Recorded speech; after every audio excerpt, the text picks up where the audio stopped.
Elle parlait de parfum comme peu de gens en parlaient. Et je crois qu'elle en parlait bien. Elle avait toujours une manière de parler du parfum décalée. Quand on lui demandait « mais où est-ce qu'on doit porter le parfum ?» Elle disait « mais à l'endroit où vous voulez être embrassé ». Et je trouve toutes ces manières-là, encore une fois, mystérieuses et finalement poétiques. Le numéro 5 a été créé en 1921. C'est en quelque sorte une grammaire du style de Chanel, par les formes du flacon, une sorte de modernité, un mystère, une opulence. C'est un des rares parfums mythiques. On raconte à propos du numéro 5 toutes sortes de choses, à la fois vraies et fausses. Ce que j'ai entendu dire, c'est que le numéro 5 correspondait au 5e essai qui lui a été présenté, et qu'ensuite, c'était également son numéro de chance. La forme du flacon qu'elle a choisi, c'était aussi une rupture. C'était vraiment le premier parfum de couturier. Le noir et le blanc est un des éléments très forts aussi de la création du numéro 5. Ce sont des éléments avec lesquels elle a joué tout au long de sa carrière et de son travail de créatrice de mode.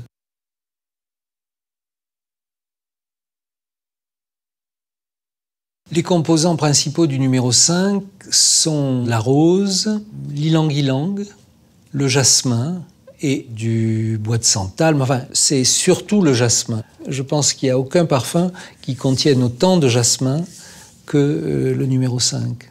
Et le geste de la cueilleuse, c'est celui-là, vous voyez, c'est celui-là, vous voyez, faire toc, toc, toc, toc. On pince sous la fleur. On pince le tube de la fleur. Le tube de la fleur, oui, oui. Parce qu'il ne faut pas écraser la fleur. Hein. Ouais. Moi, je suis moins fort que toi. Oh, mais ça viendrait vite, hein. Tu vois, regarde. Tu vois, tu le fais pareil, tu vois. À l'époque, si on voulait faire un parfum et qu'on voulait y mettre du jasmin, le seul jasmin disponible était le jasmin qui poussait dans la région de Grasse. Nous avons décidé, de manière à conserver les qualités qui sont dans le parfum numéro 5, de nous rapprocher des agriculteurs les plus importants de la région et de les inciter à replanter. 3,3 kg. Alors, 1,8 kg. 2 kg. Nous consommons chaque année la production de jasmin de Grasse qui est entre 19 et 20 tonnes de fleurs de jasmin pour le parfum numéro 5. L'histoire qui m'a été racontée par mon prédécesseur, qui la tenait de Beau, Mademoiselle Chanel lui avait demandé de faire un parfum qui laisserait les parfumeurs loin derrière. Et Beau s'était dit, je vais utiliser les plus beaux ingrédients que j'ai à ma disposition. Quand il a eu fait son mélange, il trouvait que le résultat restait un peu trop au fond du flacon. Et il s'est posé la question de savoir comment il pouvait lui donner du montant. C'est là qu'il a eu l'idée d'utiliser ces aldéhydes. C'était un peu comme quand on met une touche de citron sur des fraises pour faire en sorte que l'odeur monte. Le 5 est un des premiers parfums qui contient beaucoup de fleurs, mais qui ne renvoie à aucune senteur précise de fleurs. Et je crois que les aldéhydes concourent à brouiller les pistes, parce que ce sont des odeurs très inattendues. Elles participent à l'abstraction de la note.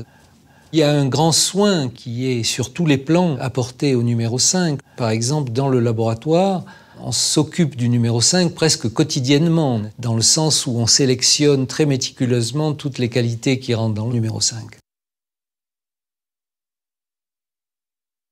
Ce qui explique la durée du numéro 5 aussi, c'est un équilibre entre une présence et un mystère. Il y a beaucoup de parfums qu'on sent, qu'on reconnaît tout de suite.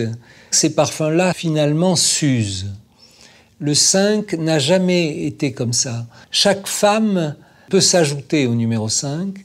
Et puis, il y en a une dont je crois qu'il faut parler à propos du numéro 5 et qui, en même temps, n'a jamais été choisie par Chanel, c'est Marilyn, n'est-ce pas ? Qui avait cette phrase finalement aussi très poétique quand on lui demandait qu'est-ce qu'elle portait la nuit, 2 gouttes de numéro 5. Warhol, qui a essayé de saisir les objets ou les personnalités qui étaient des icônes de leur époque, a eu envie de représenter le flacon du numéro 5. C'est une sorte de reconnaissance de l'importance que ce parfum a, dans le fond, dans la vie et dans la mode.